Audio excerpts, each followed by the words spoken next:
This is MRCT vlog. Welcome to our video world. ഇന്ന് 3x3 Rubik's Cube solve ചെയ്യാനുള്ള ഒരു കിഡിലൻ trick പറഞ്ഞു തരാൻ പോവുകയാണ്. വെറും 10 സെക്കൻഡിനുള്ളിൽ നിങ്ങൾക്ക് സോൾവ് ചെയ്യാൻ സാധിക്കും. വീഡിയോയിലേക്ക് പോകാം. Rubik's Cube കണ്ടില്ലേ? മുഴുവനായിട്ട് ഷഫിൾ ചെയ്ത Rubik's Cube ആണ്. ഓക്കെ, അപ്പോൾ ഞാനിത് സോൾവ് ചെയ്യാൻ പോവുകയാണ്. അപ്പോൾ അതിന് വഴി പറഞ്ഞുതരാം. നമുക്ക് ചെയ്യാനുള്ളത് ഈ ഫ്രണ്ടിലുള്ള, അതായത് ബാക്ക് സൈഡായിട്ട് നമുക്കുള്ള ഈ ഭാഗം ഒരു വട്ടം ഇങ്ങനെ തിരിക്കുക. ഓക്കെ, വീണ്ടും ഈ റൈറ്റ് സൈഡിലുള്ള ലെയർ ഇങ്ങനെ തിരിക്കുക. ഇങ്ങനെ നമ്മൾ 5 പ്രാവശ്യം തിരിക്കണം. ഓക്കെ, അത് കഴിഞ്ഞിട്ട് റുബിക്സ് ക്യൂബ് ഇങ്ങനെ നമ്മൾ 180 ഡിഗ്രിയിൽ, ഓക്കെ, 180 ഡിഗ്രിയിൽ തിരിക്കുക. വീണ്ടും അതുപോലെ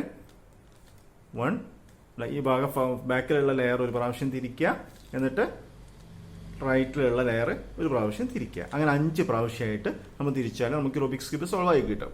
ഓക്കെ, നമുക്ക് ട്രൈ ചെയ്യാം. ഓക്കെ, 1 2 3 4 5. ഓക്കെ, നമ്മൾ 180 ഡിഗ്രിയിൽ തിരിച്ചു.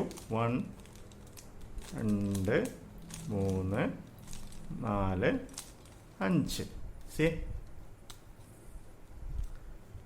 കണ്ടില്ലേ എങ്ങനെയുണ്ട്? മുഴുവൻ വീഡിയോ കാണണം. നിങ്ങൾക്കായി സ്പെഷ്യൽ ട്രിക്ക് അതിൻ്റെ അകത്തുണ്ട്. Good luck. ഇനി ഇതിൻ്റെ ട്രിക്ക് ഞാൻ പറഞ്ഞു തരാൻ പോവുകയാണ്. ഓക്കെ, ഒന്നുമില്ല, വളരെ സിമ്പിളാണ്. നമ്മൾ നെറ്റിലൊക്കെ വളരെ വളരെ 5 സെക്കൻഡ് കൊണ്ട്, 8 സെക്കൻഡ് കൊണ്ട്, 10 സെക്കൻഡ് കൊണ്ട് എന്നൊക്കെ പറഞ്ഞിട്ട് നമ്മൾ കാണാറുണ്ട്. ഓക്കെ, എല്ലാത്തിനെയും ഞാൻ കുറ്റപ്പെടുത്തുന്നില്ല. പക്ഷേ നമ്മൾ പലപ്പോഴും 5 സെക്കൻഡ് കൊണ്ട്, 10 സെക്കൻഡ് കൊണ്ട് റുബിക്സ് ക്യൂബ് സോൾവ് ചെയ്യുന്നതായിട്ട് പല സ്ഥലത്ത് വീഡിയോയിൽ കാണാറുണ്ട്. ഓക്കെ, അതിലൊരു തമാശയ്ക്ക് ഞാൻ കാണിച്ചു തന്നതാണ്.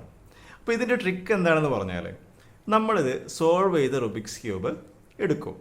എന്നിട്ട് ഏതെങ്കിലും നമുക്ക് ഓർമ്മയിൽ നിൽക്കുന്നൊരു ഭാഗം, ഇപ്പോൾ ഞാൻ എടുത്തിട്ടുള്ളത് യെല്ലോ മുകളിലേക്ക് ആക്കി വെച്ചിട്ടാണ്. എന്നിട്ട് നമ്മൾ പറയുന്നത് ശ്രദ്ധിച്ചാൽ നമുക്ക് മനസ്സിലാവും. ആദ്യം നമ്മൾ ചെയ്യുന്നത് ഈ ബാക്കിലുള്ള ലെയർ ഇങ്ങനെ തിരിക്കുക, റൈറ്റിലുള്ള ലെയർ തിരിക്കുക. ഓക്കെ, 1 ടൈം, അങ്ങനെ 5 ടൈംസ് തിരിക്കാനാണ് പറയുന്നത്. വീണ്ടും ഇങ്ങനെ ഇങ്ങനെ. ഓക്കെ, അങ്ങനെയാണ് നമ്മൾ പറയുന്നത്. അപ്പോൾ ഇതിൻ്റെ ട്രിക്ക് എന്താണെന്ന് പറഞ്ഞാൽ, ഇപ്പോൾ നമ്മൾ യെല്ലോ, എൻ എക്സാമ്പിൾ, യെല്ലോ ടോപ്പിലേക്ക് ആക്കി വെച്ചിട്ട് നമ്മളിപ്പോൾ ബ്ലൂ നമ്മളെ ഫ്രണ്ടാക്കി വെച്ചു. എന്നിട്ട് നമ്മളോട് 180 ഡിഗ്രി തിരിക്കാൻ പറഞ്ഞത് അതിൻ്റെ നേരെ ഓപ്പോസിറ്റിൽ നമ്മൾ ചെയ്യാം. ഓക്കെ, അപ്പോൾ നമ്മൾ ഒരു എക്സാമ്പിൾ നമുക്ക് ഇവിടെ കിട്ടി. ഇവിടെ നമ്മൾ എന്ത് ചെയ്യാം? നമ്മൾ പറഞ്ഞതിൻ്റെ നേരെ വിപരീതമായിട്ട് ചെയ്യാം. അതായത് 1 2 3 4 5. ഓക്കെ, ഇനി നമ്മൾ എന്ത് ചെയ്യാം? 180 ഡിഗ്രിയിൽ തിരിച്ചിട്ട് വീണ്ടും ചെയ്യാം. അതുപോലെ തന്നെ ചെയ്ത് വെക്കുക, ഓപ്പോസിറ്റായിട്ട്. 1 2 3 4 5. ഓക്കെ, അപ്പോൾ കംപ്ലീറ്റ് ഒരു ഷഫിൾ ചെയ്ത രൂപത്തിലായി റുബിക്സ് ക്യൂബ് ഉള്ളത്. ഓക്കെ, ഇനി നമ്മൾ അതിന് സോൾവ് ചെയ്യാൻ പോവാണ്. അതാണ് കാണിക്കുന്നത്. ഇപ്പോൾ നമുക്ക് ഓർമ്മ വേണം നമ്മൾ രണ്ടാമത് ചെയ്തത് എവിടെയാണെന്ന്. ഓക്കെ, എന്നിട്ട് യെല്ലോ ടോപ്പിലാക്കി തന്നെ വെച്ചിട്ട് നമ്മളെന്താ ചെയ്യുന്നത്? 1 2 3 4 5.